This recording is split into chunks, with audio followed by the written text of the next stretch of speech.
Bonjour Yves Pesco, meilleurs vœux à vous. Bonjour Laurence, meilleurs vœux. Vous débutez cette nouvelle année en nous parlant de pays tiers sûrs, ça demande une explication.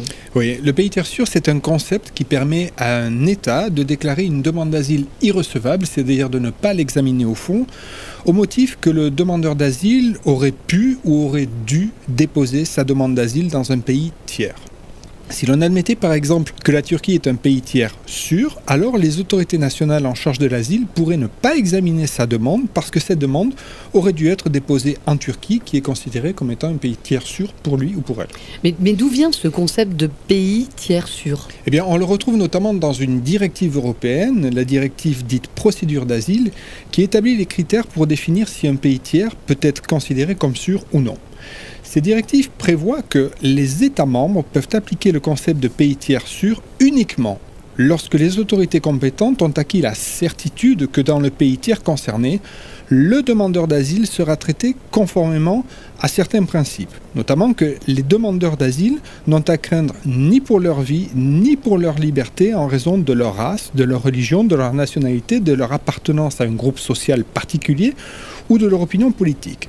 Donc aussi que le principe de non-refoulement est respecté par le pays tiers, que ce pays tiers ne prend pas de mesures d'éloignement contraires à l'interdiction de la torture et des traitements inhumains et dégradants, mais également que le demandeur aura la possibilité de solliciter la reconnaissance du statut de réfugié et de bénéficier d'une protection conformément à la Convention de Genève. C'est donc un concept très encadré. Oui, et si les critères sont effectivement appliqués par les États membres de l'Union européenne, peu de pays tiers peuvent être considérés comme étant des pays tiers sûrs et pas la Turquie dont il était question jusqu'à présent. Donc c'est un concept également très contesté. Oui Laurence, notamment en France où de nombreuses organisations estiment que le concept de pays tiers sûr est contraire à la Convention de Genève sur le statut des réfugiés et contraire à la Constitution française. Cette opposition a d'ailleurs été couronnée de succès car au mois de décembre, le gouvernement d'Édouard Philippe a tout simplement retiré le concept de pays tiers sûr du futur projet de loi sur l'asile et sur l'immigration. On peut dire que tout va bien Oui, pas pour l'instant, mais la partie va désormais se jouer à Bruxelles, car le concept de pays tiers sûr figure aussi dans une proposition législative visant à modifier la directive dite procédure d'asile, et cette modification vise à établir une liste européenne commune de pays tiers sûrs. C'est donc une deuxième manche qui s'ouvre pour les organisations françaises opposées au concept. Si elles pourront avancer l'argument juridique, c'est surtout sur le recul de l'État français qu'elles pourront s'appuyer.